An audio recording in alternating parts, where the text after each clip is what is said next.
It's on. Hey, all right. This is part two of your training, okay? 2022, 2023 Sunday school season. The best part about this is we have no idea what God has planned. No idea. You could sit there right now and say, oh, God's going to do this and he's going to do that. And then for Quitman, we have no idea what God is going to do. And all I can tell you is that I'm expecting miracles, I'm expecting God to do something big this year. So welcome my awesome Sunday school team, my awesome Bonham Children's Ministry team. I hope that you feel part of this family. I've been here for 3 years, and if I haven't made you feel like your family, if I haven't made you feel special, and if I haven't made you feel like you're the only Sunday school teacher worthy of the biggest rewards, then you tell me, okay? You tell me that I haven't been doing that, okay? Send me a note, because that's my passion, right? My passion is volunteers and making them feel special. So, welcome, all right? And I got to keep this short. I talk a lot, all right? My number is 713-502-6643. I will never change it because a lot of foster families know this number, and it's from Houston when I lived there. So that's why I don't change it, all right? My email address is thernandez@bondpress.org. I want us to begin this year with a commitment to be on time, at least 10 minutes early. At least 10 minutes early. Eventually, what I want us to do is meet at 8:35, 8:40 in the office area, share a breakfast together, pray together, and then encourage each other when we get out there in those jungles. All right? I want us to get to that. It's taken me 3 years, and we still have people that show up 5 minutes late. Okay? So be there on time. Commit to me right now. Okay? Commit to me as your ministry leader, that you will bear the cross of getting up earlier and making it to Sunday school on time. I no longer want to see parents waiting in the hallways while our classrooms are empty and dark for the Sunday school teacher to get there, and it's already 5 minutes, and they're testing out new churches to see which one fits them, and already we have a chance to make a big impression. And let's do it, okay? Let's do it. Let's go. I know you don't get paid.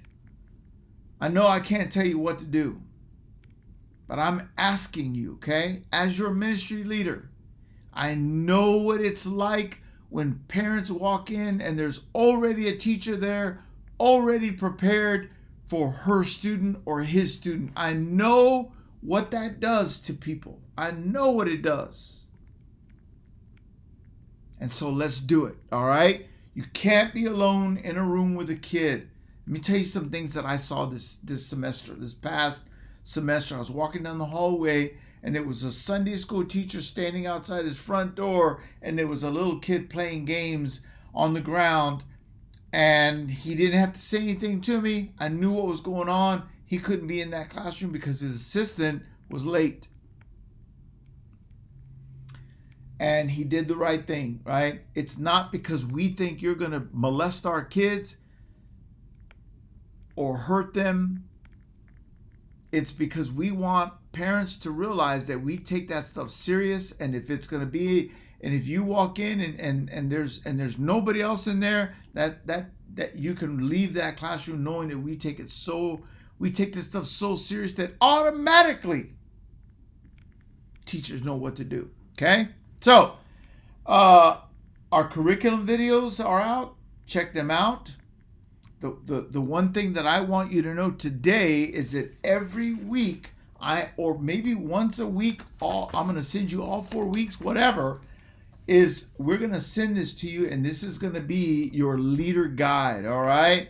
Now, it's going to have the big idea. It's going to have the Bible, just like I talked about in the curriculum videos, all right? It's going to have the welcome. It says, have several tables ready for the kids. I don't have to tell you all that because you've been doing it for so long and you do it so well. But in case you're new, you know what to do, right? This is a 4th and 5th grade curriculum that I'm going to send. It's different than yours is. It doesn't have as many activities, and the teaching is kind of a little bit different. But in case you look at it and you read Bible study, man, what does that mean? All right, now this is what yours is going to look like. It's going to say Bible study, right? You see right at the very beginning, read Psalm 103. Read it to the kids. Gather them around in a circle. Say Bible time. It's a Bible study. It's not going to go so deep that they're gonna just have to have about 20-30 minutes to gobble it all down. We want to be fast, and we want to be fun, and we want to be relevant. All right. So you don't have to ask all these questions if you don't want to. You can read this and do it the way you want to, okay? It's your classroom. You know the kids. You know who they are. Eventually, you're going to know that, okay? So you can use this as a guide, but what I want you to do is come on, Thomas, do it, is to go over the verse, all right? That is going to be very important to me, okay? You can do your own activity if you want, okay? You can take this thing and make it yours as long as you are teaching the same verse. All right. That's what I mean when I say follow my curriculum. Because the parents are going to have 3 ways for them to talk to their kids about what we've been teaching them. And if we send them questions and then they ask their kids and they go, man, that's not what we talked about, then, there's going to be a problem, right? So we want to work together, okay? I'm almost done. By December, I am hoping to have a newsletter for you, okay? For you to know what's going on, for us to keep in contact. We'll have the calendar. We'll have all kinds of cool things. By December, be on the lookout for that, okay? And then if you have any questions, once again, please know that we are here for you. I heard somebody move the other day and didn't ask for help from us. That's what we're for. I want us to be family, okay? When I see you walking down the hallway and I go, hey, what's up? I'm not doing that because I'm a clown and that's like my gimmick, I'm doing that because I feel something for you when I see you, all right?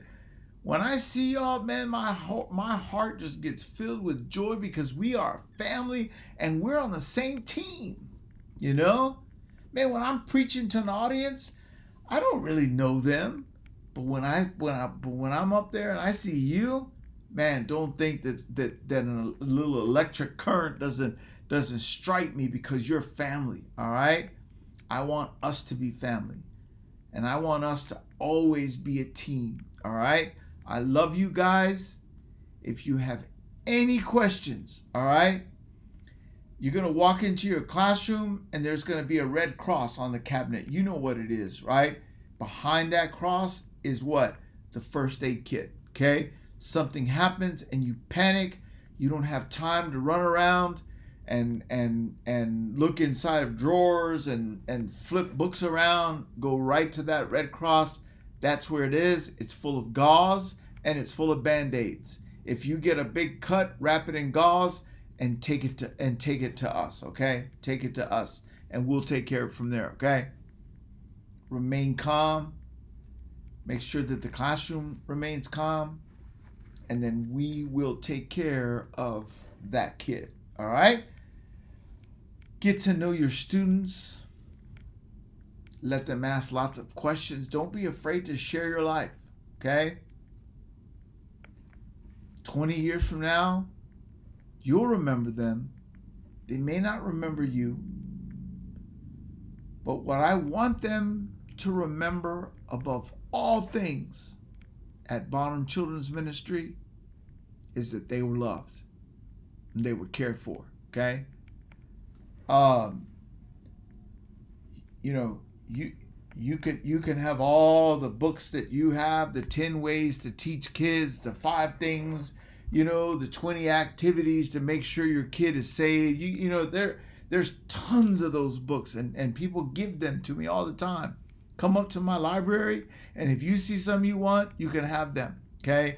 Because the number one thing that you need to teach kids Christ is what God used to teach people Christ, and that is love. Okay? He loved. Jesus, God, so loved. All right? And you will nobody will ever be able to teach a kid to trust God as their Savior without loving them first. When I was a teacher, one of my mentors told me that you cannot teach a kid math until you love them, because it does something to them. It does something to their spirit when they know you love them. You know, have you ever seen how whenever a substitute comes in, man, the kids are just wild, right? They turn in. When a substitute comes in, they turn in what they were. They turn into what they were on the first day. You know, man, let me check this person out, right? How far can I go? How much can I talk? You know, what rules are important to him?